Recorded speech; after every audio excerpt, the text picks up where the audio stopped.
اعوذ باللہ السمیع العلیم من الشیطان اللعین الرجیم بسم اللہ الرحمن الرحیم الحمد للہ المتجلی لخلقہ بخلقہ والظاہر لقلوبہم بحجت خلق الخلق من غیر رویت الصلاة والسلام علی رسولہ الکریم وخاتم النبیین وجد المعصومین ابی القاسم محمد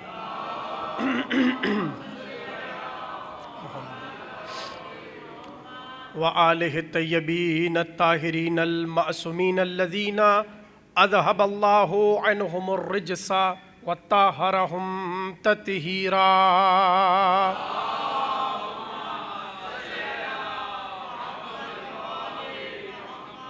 وَلَعْنَةُ اللَّهِ عَلَىٰ أَعْدَائِهِمْ أَجْمَعِينَ مِنَ الْآنِ إِلَىٰ قِيَامِ يَوْمِ الدِّينِ. أَمَّا بَعْدُ فَقَدْ قَالَ اللَّهُ تَبَارَكَ فِي مُحْكَمِ كِتَابِهِ الْمَجِيدِ وَالْفُرْقَانِهِ الْحَمِيدِ. بسم الله الرحمن الرحيم. استحوذ عليهم الشيطان فأنساهم ذكر الله أولئك حزب الشيطان فإن حزب الشيطان ہم الخاسرون. صلوات اللہم صلی.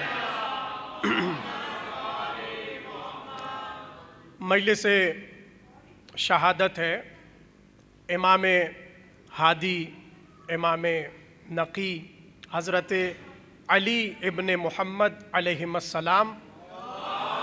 اللہم صلی علی محمد. ظاہر ہے کہ معصوم کی شب ہے اور ہماری یہی روش ہے اور یہی طریقہ ہے کہ مجلس جس ہستی کی ہوتی ہے ذکر بھی اسی کا ہوتا ہے. تو ذکر ہوگا امام کی شخصیت پر اور امام کے حالات زندگی پر، لیکن اس سے پہلے ایک چھوٹی سی تمہید درکار ہے اگر آپ سب کی اجازت ہو. اس لیے کہ دیکھیے یہ وہ قرآنی شخصیات ہیں کہ انہیں بغیر قرآن کے سمجھا نہیں جا سکتا. اور یہ جملہ کوئی میں نے خطابت میں نہیں کہا بلکہ یہ قول رسول ہے، اس لیے کہ نبی نے دو برابر کی چیزوں کو ساتھ چھوڑا تھا، قرآن اور اہل بیت کو.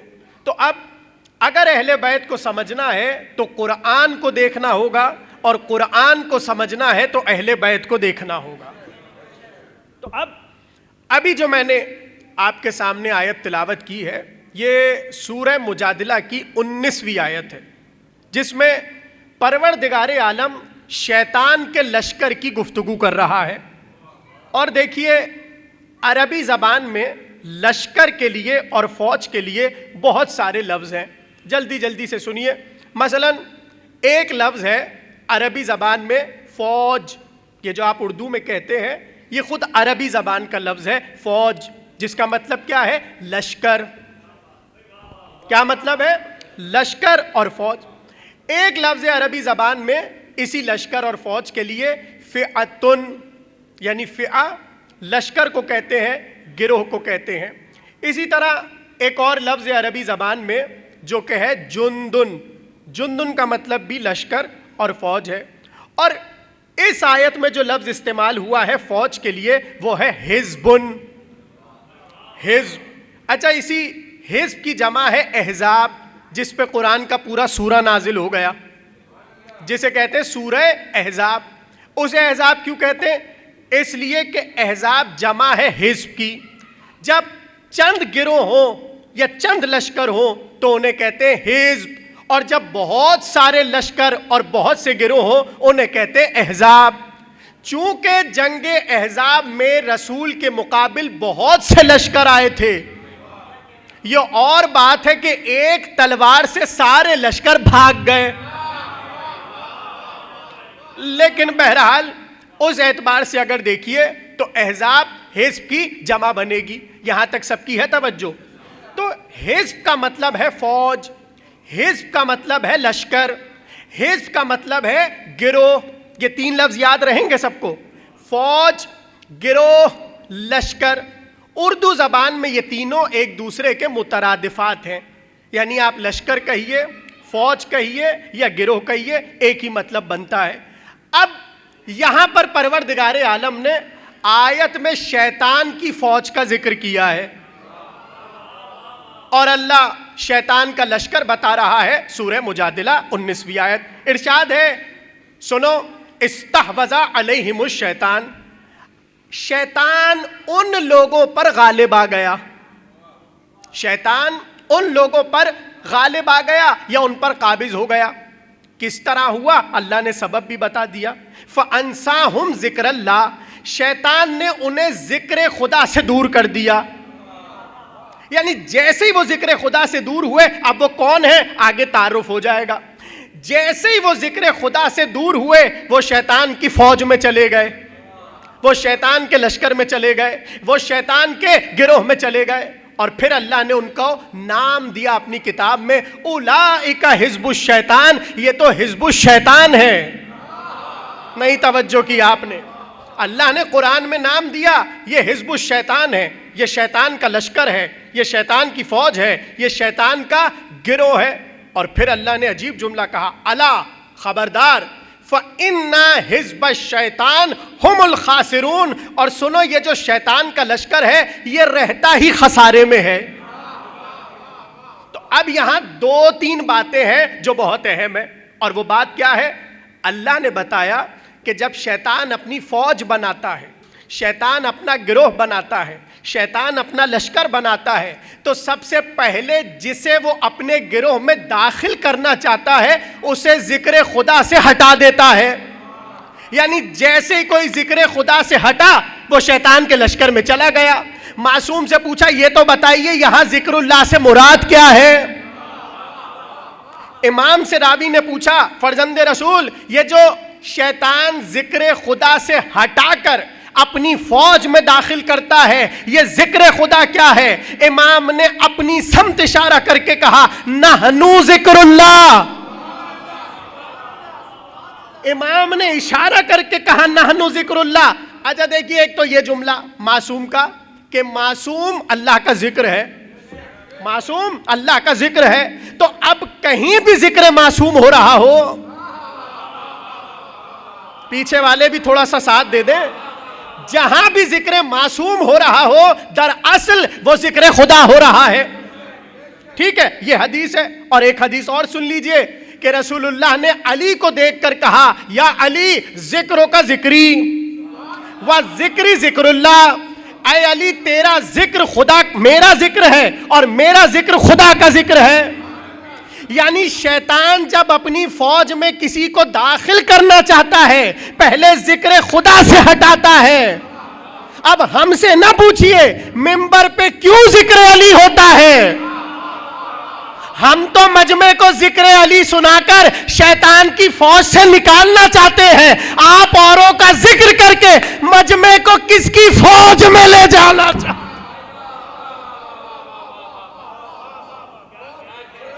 ذکر اللہ. بھائی توجہ کی یا نہیں کی؟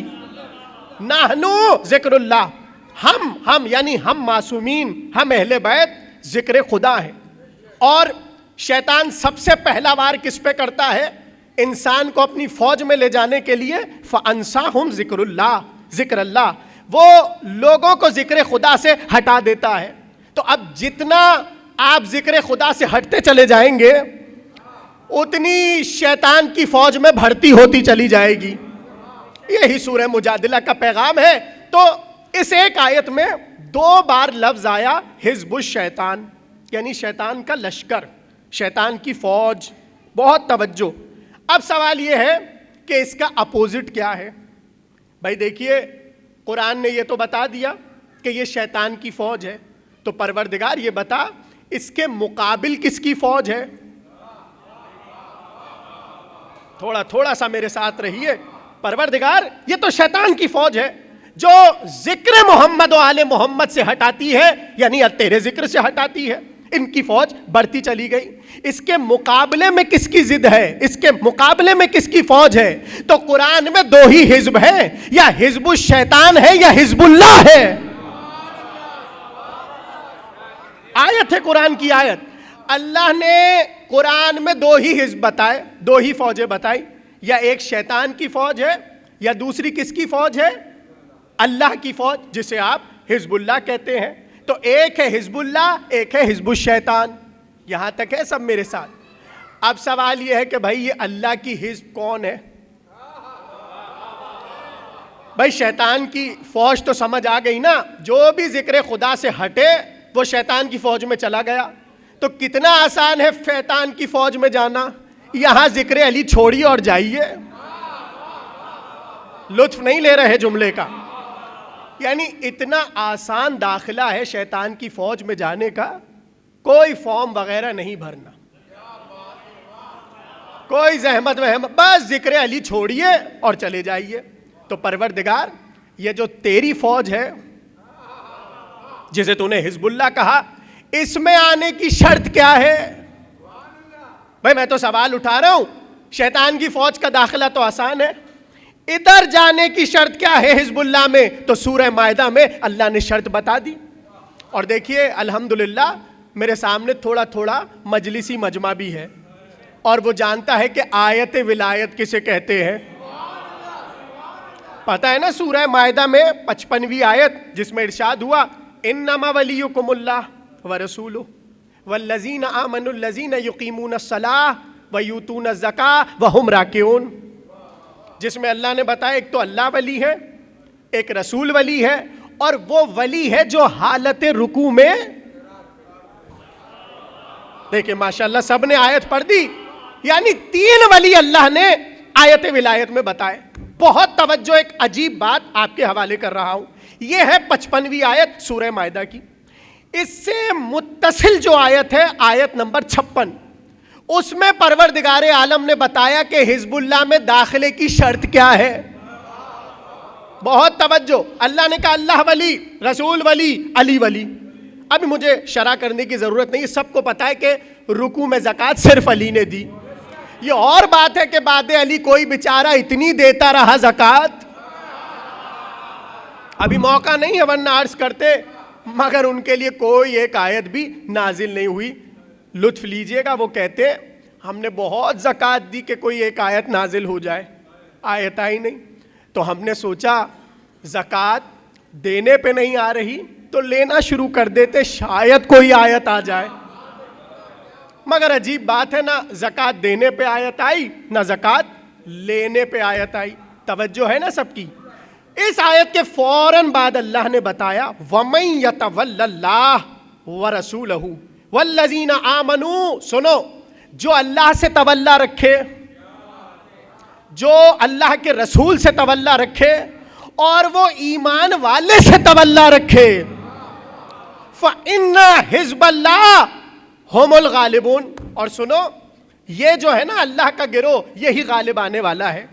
یعنی اللہ نے شرط بتا دی, میری طرف دیکھیے آپ لوگ, اللہ نے شرط بتا دی کہ اگر تو تم اللہ سے محبت کرو, اور تم اللہ کے نبی سے محبت کرو, اور تم ایمان والوں سے محبت کرو, تو تم اللہ کی حزب میں آ گئے, تم اللہ کی فوج میں آ گئے. یعنی کتنا آسان ہے فوج خدا میں جانا, مگر اس کے لیے 3 شرطیں ہیں. اللہ سے محبت, محمد سے محبت, علی سے محبت. یہ اللہ نے تعارف کروایا حزب اللہ کا کہ اس میں آنے کی شرط اللہ سے محبت, نبی سے محبت اور علی سے محبت ہے. یہاں تک سب ساتھ. اب سورہ مجادلہ کی آیت سنی اور تمہید کامل ہو رہی ہے. ادھر بھائی بچوں کو بھی ماشاءاللہ آپ لوگ دیکھ رہے ہیں, یعنی بچوں میں ایسا کیا خاص ہے جو ہم میں نہیں ہے. صلوات پڑھیے محمد و آل محمد. ہر آتے جاتے کو نہ دیکھا کریں, ابھی تقریر ہو رہی ہے, ہمیں دیکھیے, مل کے بلند آواز میں صلوات پڑھیں.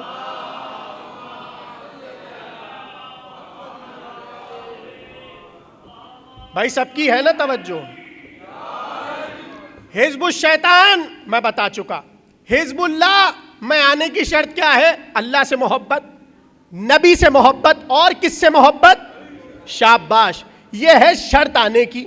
اب اللہ نے ان کی صفت بتائی کہ حزب اللہ کی صفت کیا ہے, اللہ کی فوج کی صفت کیا ہے. اللہ نے کہا رضی اللہ عنہم ہوا رضو عنہ.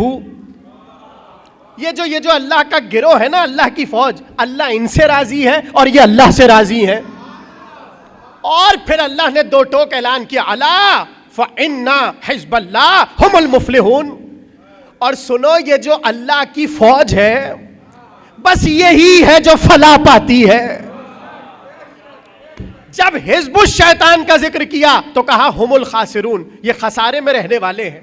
اور جب حزب اللہ کا ذکر کیا تو کہا هم المفلحون، یہ فلاح پانے والے ہیں. تو اب میں کہاں تک آپ کو بتاتا پھروں کہ حزب اللہ کون ہے؟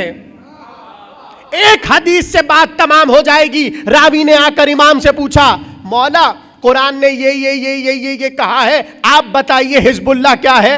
مسکرا کر فرمایا، نحن و شیعتنا حزب اللہ، ہم اور ہمارے شیعہ حزب اللہ ہیں، یعنی اللہ کی فوج ہے. تو اللہ کی فوج سمجھ آ گئی، یا امام حزب اللہ یا امام کے شیعہ حزب اللہ. تو اب اگر حزب الشیطان کو دیکھنا ہو تو ان کے مقابلے پر دیکھ لینا. دو گروہ،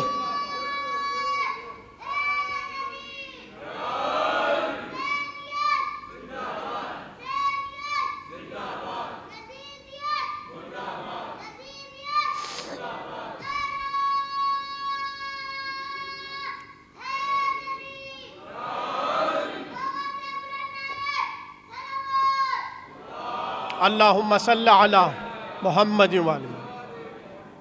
تو اب یہاں تک ہم اس منزل پر ہیں کہ قرآن نے دو فوجوں کا تعارف کروایا، ایک شیطان کی فوج اور ایک رحمان کی فوج، ایک ابلیس کی فوج، ایک خدا کی فوج. ٹھیک ہے نا؟ یہ دو فوجیں مسلسل قرآن کی روح سے ہمیں سمجھ آ رہی ہیں. بس آخری جملہ سنیے تمہید کا اور میں اپنے ممدوح کی طرف آ رہا ہوں. اب دیکھیے یہاں پر دو جملے یاد رکھیے گا. ایک تو دیکھیے بات ریکارڈ ہو رہی ہے، اس لیے میں یہ بات کر رہا ہوں تاکہ آگے تک یہ بات چلی جائے. امام راغب اصفہانی، بولیے سب بولیے، کون؟ راغب اصفہانی. یہ ہمارے مسلک سے تعلق نہیں رکھتے، ٹھیک، اہل سنت کے امام ہیں.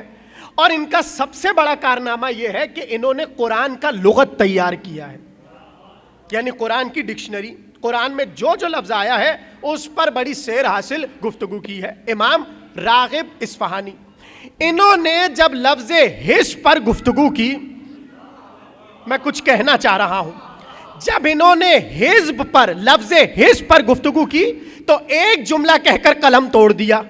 سننا چاہیں گے جملہ؟ انہوں نے کہا حزب اللہ کو میں جو سمجھا ہوں وہ لکھ رہا ہوں، اور وہ یہ ہے کہ حزب اللہ کا اصل معنی ہے انصار اللہ،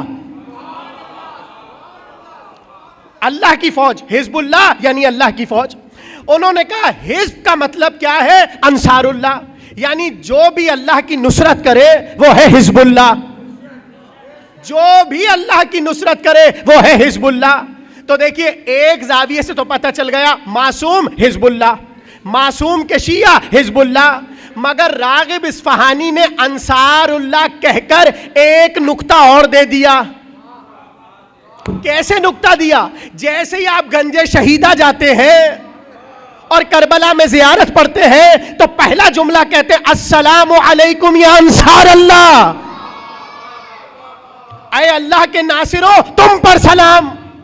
پتہ چلا حزب اللہ کا ایک مصداق انصار اللہ ہے، اور انصار اللہ ہی فوج خدا ہے.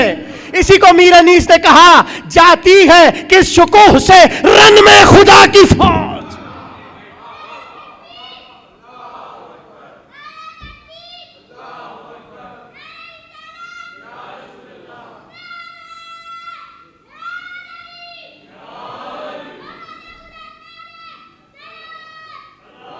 اللہم صلی علی. بھائی سمجھے بات یا نہیں سمجھے؟ یعنی راغب اصفہانی امام اہل سنت کہہ رہے ہیں حزب اللہ یعنی انصار اللہ. تو جب انصار اللہ کا ٹائٹل آ گیا تو اس پر جو جچتے ہیں وہ اصحاب حسین ہیں، یعنی یہی فوج خدا ہے. اور اسی کو میر انیس نے کہا فوج خدا، یعنی حزب اللہ فوج خدا. ہے بات ذہنوں میں یا بھول گئے سب؟ اب بس آخری جملہ سنیے اور میں امام پہ آ جاؤں. مجھے پتا ہے آپ لوگ بس کہہ رہے ہیں کہ جلدی سے امام پہ آئیں, یہ کیا دوسرے اماموں کے ذکر کر رہے ہیں. لیکن دیکھیے, جب تک دوسروں کے اماموں کی عقلیں نہ سمجھ آئے اس وقت تک اپنے امام کا منصب کیا سمجھ آئے. بس ایک جملہ سنیے اور میں آ رہا ہوں. حزب اللہ یعنی اللہ کی فوج, حزب الشیطان یعنی شیطان کی فوج, یہ دونوں فوجیں قرآن میں مسلسل چلی. اب امام حسن عسکری علیہ السلام کو, اللہم صلی علی, امام کے نام پر بلند آواز میں صلوات پڑھیے سب, اللہم صلی علی محمد و آل محمد. بہت توجہ, ایک نیا رخ میں حزب اللہ کا بتا کر اپنے ممدوح کی سمت جا رہا ہوں. امام عسکری کو ایک شیعہ نے خط لکھا, اور خط عجیب ہے, آپ کا سنا ہوا جملہ ہے مگر اس نے سوال اٹھایا, سب کا سنا ہوا جملہ ہے. اس نے سوال اٹھایا, یبن رسول اللہ, اس نے سوال کیا فرزند رسول, ما معنی قول رسول اللہ لامیر المؤمنین من کنت مولا فہذا علی مولا. اس نے امام کو خط لکھا اور خط میں یہ لکھا کہ فرزند رسول, یہ جو غدیر میں رسول اللہ نے ولایت علی کا اعلان کیا تھا اور کہا تھا کہ میں جس کا مولا اس کا علی مولا, فرزند رسول ما معنی قول رسول اللہ, اس قول سے رسول کی مراد کیا تھی؟ بھائی دیکھیے, سنتے آپ بھی رہتے ہم بھی ہیں, مگر اس نے سوال اٹھایا. اس نے کہا یہاں جو اعلان ولایت علی ہوا ہے اس سے رسول کی مراد کیا تھی؟ اب امام نے جواب دیا, فرمایا سنو, اراد بذلک ان یجعلہ علما یعرف بہ حزب اللہ. اب ترجمہ سنیے. امام نے فرمایا سنو, یہ جو رسول اللہ نے علی کے لیے یہ جملہ کہا ہے کہ میں جس کا مولا اس کا علی مولا, اس سے مراد یہ تھا کہ میدان غدیر میں علی کو علم بنا دے. این یجعلہ علما, میدان غدیر میں علی کو علم بنا دے. کیوں؟ یعرف بہ حزب اللہ, تاکہ اس علم کے ذریعے اللہ کی فوج سمجھ آ جائے. اس ایک جملے کے ذریعے اللہ کی فوج سمجھ آ جائے. اس کا مطلب یہ ہے کہ جو غدیر کے میدان میں آیا اور علی کو اپنا علم مان کر اس جھنڈے کے تلے پہنچ گیا, وہی تو حزب اللہ ہے. حزب اللہ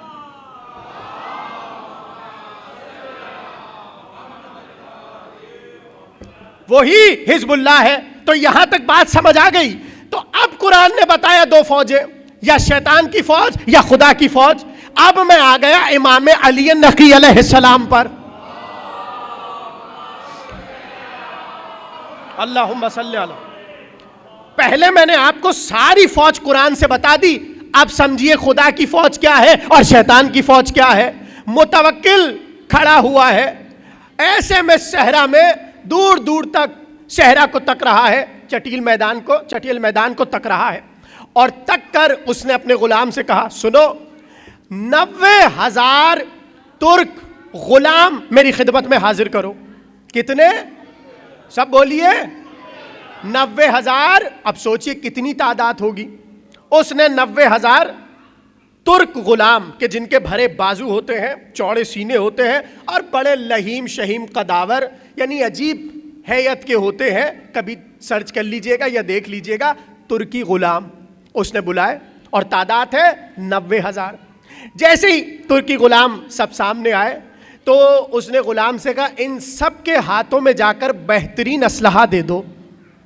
اب کسی کے ہاتھ میں نیزے, کسی کے ہاتھ میں بھالے, کسی کے ہاتھ میں تلواریں, اور حکم یہ دیا متوکل نے کہ سب اپنے اپنے اسلحوں کو اپنے ہاتھ پر بلند کر لیں. اب ایسے میں سوچئے کہ جب 90,000 کا مجمع اپنے اسلحوں کو تان کر کھڑا ہوگا تو کیا ماحول ہوگا اور کیا سلسلہ ہوگا. ایسے میں جب سب نے اپنی تلواروں کو بلند کر لیا, اس نے متوکل نے کہا اب ذرا امام نقی کو بلا لاؤ.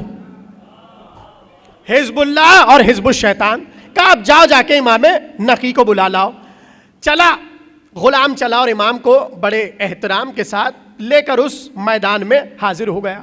اب سامنے فوج کھڑی ہوئی ہے. اس نے ایک بار امام کو ایسے دیکھا اور کہا فرزند رسول میری فوج دیکھیے.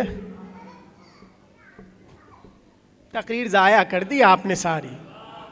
جملہ پلٹ کر کہہ دوں, متوکل نے کہا ذرا حزب الشیطان کو تو دیکھیے. آپ سلامت رہیے.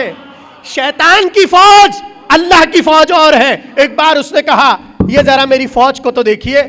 امام نے تکنا شروع کیا, دائیں سے بائیں پوری فوج کو دیکھا. کہا خوب فوج اکٹھی کی ہے تو نے, بڑی فوج تو نے لگا دی میرے سامنے. اب پتہ نہیں جملہ آپ کیسے سنیں گے. ذہن میں رکھیے سب کے ہاتھوں میں اسلحے ہیں, 90,000 تعداد ہے, اور یہ موٹے موٹے سینے اور بھرے بازو اور ایسے کھڑے ہوئے ہیں. امام نے متوکل کو دیکھا اور کہا ہل ترید ان اعرض علیک عسکری, کیا تو چاہتا ہے کہ میں تجھے اب اپنی فوج دکھاؤں؟ ہل ترید ان اعرض علیک عسکری, کیا تو چاہتا ہے کہ اب میں تجھے اپنی فوج دکھاؤں؟ اس نے کہا نعم, کیوں نہیں, دکھائیے اپنی فوج.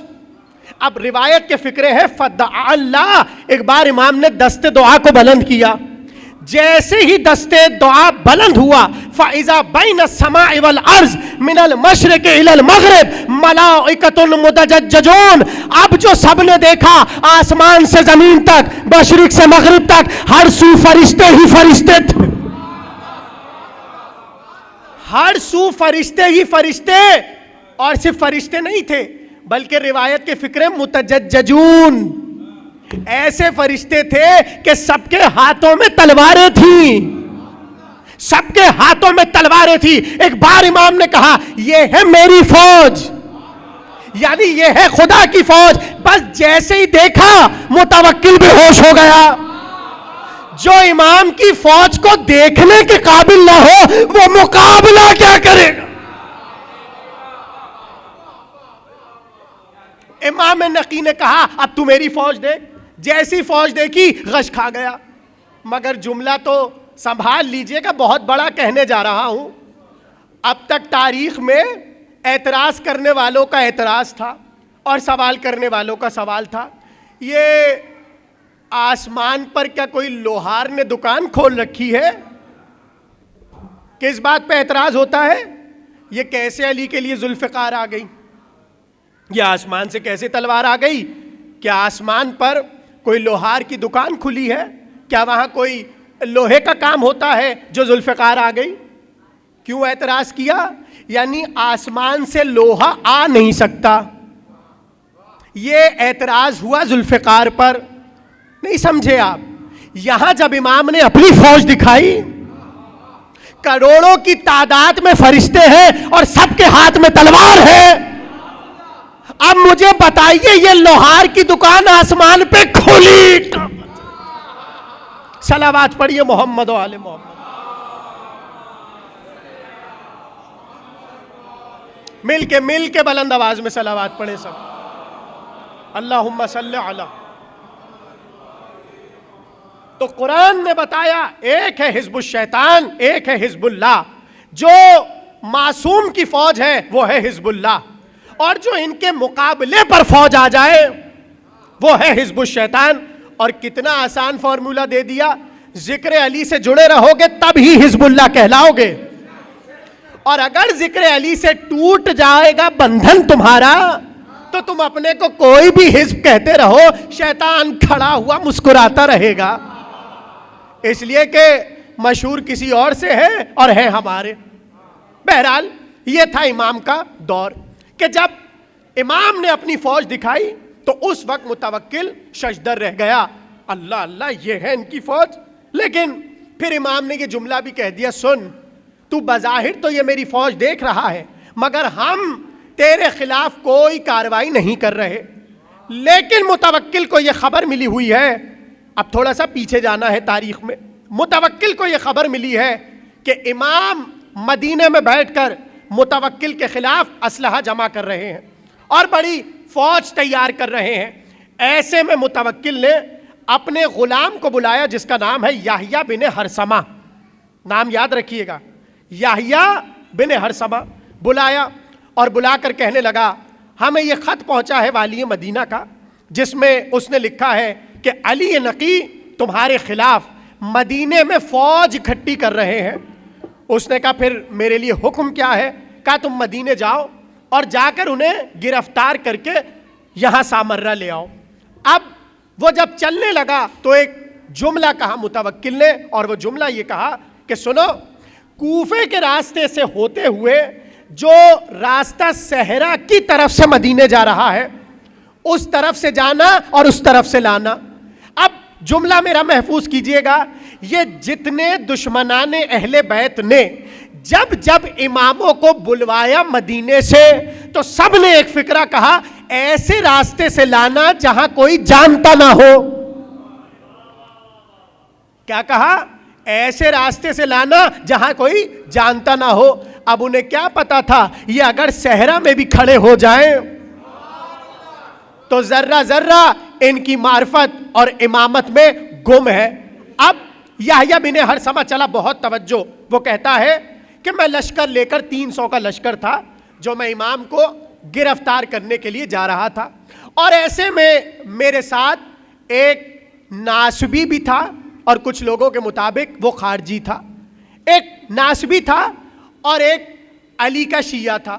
اب سوچئے کہ ایک ہی لشکر میں اور ایک ہی گروہ میں ناسبی بھی ہے اور شیعہ نے علی بھی ہے, تو اب بیچارہ شیعہ چھیڑے نہ چھیڑے, ایسے معصوم ماشاءاللہ جیسے آپ کو کوئی چھیڑتا ہی نہیں ہے. بھائی ہوتے ہیں نا سوال, یہ کیوں کرتے ہو اور وہ کیوں کرتے ہو. ایسے میں ایک ناسبی ہے اس لشکر میں, اور یہ قافلہ جا رہا ہے کہاں پر؟ مدینے کی طرف. اب وہ ناسبی جو ہے ہر جملے کے بعد, ہر ایک منزل کے بعد آتا ہے اور یہ جو شیعہ ہے مولا علی کا اس کو چھیڑتا ہے, اور عجیب و غریب اعتراضات کہ یہ کیا ہے اور وہ کیا ہے اور تمہارے مولا نے یہ کہا وہ کہا. ایسے میں قافلہ چل رہا ہے اور لقدک صحرا آ گیا. بہت توجہ, لقدک صحرا آ گیا, یعنی دور دور تک بس صحرا ہی صحرا ہے. ایسے میں ناسبی نے پھر شیعہ کو چھیڑا اور چھیڑ کر کہنے لگا یہ تمہارے امام علی فرماتے تھے جو ہم نے سنا ہے. کہا کیا؟ کہ زمین کا کوئی ایسا ٹکڑا نہیں ہے کہ جہاں قبر نہ ہو. کوئی زمین کا ٹکڑا ایسا نہیں ہے جہاں قبر نہ ہو. یا تو قبر ہوگی یا آنے والے وقتوں میں وہاں کوئی دفن ہوگا. مطلب یہ کہ کوئی حصہ زمین کا کوئی ٹکڑا قبر انسان سے خالی نہیں ہوگا. یہ تمہارے مولا کا قول ہے, ایسا ہی ہے؟ اس نے کہا ہاں بالکل, میرے مولا علی نے ایسا ہی کہا ہے. اب یہاں ناسبی نے لگایا ٹھٹا, مسکرایا, مذاق اڑایا اور کہنے لگا بھلا اس صحرا میں کون آ کے دفن ہوگا. اب دیکھیے اعتراض کیا اس نے کہا اس صحرا میں کون آ کر دفن ہوگا. اب کون جا کر, پہلی بات تو یہ کوئی راستہ یہ استعمال کرے گا نہیں, اس لیے دفن ہوگا نہیں اور مرے گا نہیں, اور اگر کوئی دور دراز مر بھی گیا تو ادھر آ کر کون کسے دفنائے گا. اس کا مطلب اس کا اعتراض یہ تھا کہ تمہارے مولا علی نے جھوٹ بولا ہے. اس کا یہ اعتراض ہے کہ زمین ہو سکتی ہے ایسی جہاں پر قبر نہ ہو اور نہ بنے. اب ایسے میں وہ بیچارہ خاموش ہو گیا, مگر اس نے عقیدہ نہیں بدلا. میں نے بہت آہستہ جملہ کہا ہے. دیکھیے وہ خاموش ہو گیا, اس کے پاس جواب نہیں تھا, اس نے بہتر یہ سمجھا کہ وہ خاموش ہو جائے. یہ نہیں ہوا کہ اس نے پہلا ہاں آپ کہتے تو صحیح ہیں, نہ نہ نہ نہ, اس نے درس دے دیا صبح قیامت تک. اگر فی الفور جواب نہ بنے تو زیادہ مجتہد بننے کی ضرورت نہیں ہے, بس چپ ہو جائیے, پیچھے ہٹ جائیے, اچھا بھائی ہمیں نہیں پتا, دیکھیں گے جو بھی ہوگا, بات ختم, قصہ تمام. ایسے میں اب یہ جو یحییٰ بن ہرثمہ ہے اس نے فوراً سے اس شیعہ کو پکڑ لیا. کہا واقعی تمہارے مولا علی نے یہ کہا ہے؟ کہا ہاں میرے مولا نے کہا ہے, جھوٹ تو ہو نہیں سکتا. تو یحییٰ بن ہرثمہ نے کہا پھر اس صحرا کو دیکھو, یہاں تو ہمیں کوئی قبر نظر ہی نہیں آ رہی اور لگتا بھی نہیں ہے کہ کبھی یہاں پر کوئی قبر بنے گی. اس نے کہا ارے بھائی چھوڑیے ان سب باتوں کو, علی نے کہا ہے تو ہوگا تو ضرور. بس یہ واقعہ ہو گیا, قافلہ آگے چلا گیا. بہت توجہ, عجیب روایت ہے جو آپ کو سنا رہا ہوں. ایسے میں یہ لوگ پہنچ گئے مدینے امام کی ڈیوڑی پر, امام کے گھر. جیسے ہی گھر پہنچے تو یحییٰ نے فوراً سے اذن زیارت لیا اور مولا سے کہا کہ آپ کو متوکل نے طلب کیا ہے. امام نے کہا اچھا ٹھیک ہے، ایک دن ہمیں دے دے، کل صبح ہم تیرے ساتھ متوکل کے کہے پر سامرہ چل لیں گے۔ اس نے کہا ٹھیک ہے، آج کا دن آپ کے پاس ہے، آپ آرام فرمائیے اور اپنے سامان سفر کو طے کیجئے۔ اب یہ کہتا ہے میں وہیں پر بیٹھا ہوا تھا، فوراً سے امام نقی نے ایک درزی کو بلایا اور درزی کو بلوا کر کہا کہ ہمارے تمام غلاموں کے لیے، ہمارے لیے، ہمارے حاجبوں کے لیے بہترین قسم کے جاڑے کے کمبل تیار کر لو، یعنی ٹھنڈ کے کپڑے تیار کر لو اور سامان تیار کر لو۔ اب جیسے یہ کہا امام نے تو یہ تو پہلو میں ہی بیٹھا تھا، یہ چہرہ جھکا کے ہنسنے لگا اور کہنے لگا ایسی حجاز کی گرمی کہ دانا بھی گرے تو بھن جائے، اور ایسے میں ان کا حکم یہ ہے کہ سردیوں کے کپڑے تیار کرو۔ اب اس نے دل میں سوچا شاید یہ پہلی بار سفر کر رہے ہیں، اس لیے ان کو آداب سفر نہیں پتا کہ گرمی میں گرمیوں کے کپڑے ہوتے ہیں اور سردی میں سردیوں کے کپڑے ہوتے ہیں۔ اور پھر اس نے عجیب جملہ اپنے دل میں کہا کہ یہ کیسے رافضی لوگ ہیں کہ ایسے کو امام مانتے ہیں کہ جسے موسموں کا ہی نہیں پتا اور وہ کہہ رہا ہے کہ سردی کے کپڑے، اور یہ قصہ ہو گیا تمام۔ اب صبح ہو گئی، قافلہ چلنے لگا، ایسے میں درزی سارے کپڑے اور سارے کمبل امام کے سامنے لا کر پیش کر دیے۔ امام نے کہا ہاں جاؤ اسے فلا فلا اونٹ پر لاد دو اور قافلہ تیار کرو۔ توجہ، جیسے ہی قافلہ چلا، اب قافلہ چلتا رہا، اس میدان میں آ کر قافلہ ٹھہرا جہاں ناسبی اور شیعہ کی بحث ہوئی تھی۔ تھوڑا سا دماغ چلانا ہے آپ لوگوں کو، اتفاق ہے یا کہہ لیجئے منزل تھی، کیا ہوا قافلہ ٹھہر گیا۔ اب رات ہو رہی تھی، قافلہ ٹھہر گیا۔ امام نے کہا رات بھر قافلے کو یہاں ٹھہراؤ، صبح ہم روانہ ہوں گے۔ اب وہ جو یحییٰ بن ہرثمہ ہے نا، وہ دل ہی دل میں سوچ رہا ہے یہ جاڑے کے کپڑوں کا کیا ہوگا، اس کا راز ابھی تک نہیں کھلا، ان جاڑوں کے کپڑوں میں راز کیا ہے۔ ابھی وہ یہ سوچ رہا تھا کہ ایک ہوا چلی، جیسی ہوا چلی آسمان پر کالے بادل آنا شروع ہو گئے، اور جیسے ہی کالے بادل ہوئے ایک بار بارش شروع ہوئی، وہ بارش ہوتے ہوتے اولوں میں تبدیل ہو گئی، اور وہ لکودک صحرا کہ جو گرمی سے تپ رہا تھا، ریگستان تھا، وہ ایک دم سے اولوں سے بھر گیا، اور چاروں طرف سردی سردی سردی سردی۔ ایسے میں سب بھاگے امام کی طرف اور کہا ہمارا کمبل دیجئے، ہمارا لباس دیجئے۔ توجہ، اب سب نے کپڑے جلدی جلدی ٹھنڈ کے پہن لیے اور کمبل اوڑھ لیے۔ ایسے میں یحییٰ بن ہرثمہ شرمندگی کے عالم میں امام کے دروازے پہ آیا اور کہا مولا ایک کمبل ہمیں بھی دے دیجئے، ایک لباس ہمیں بھی دے دیجئے۔ ایسے میں غلام کو پکار کر کہا وہ جو یحییٰ کا لباس سلوایا تھا وہ اس کے حوالے کر دو۔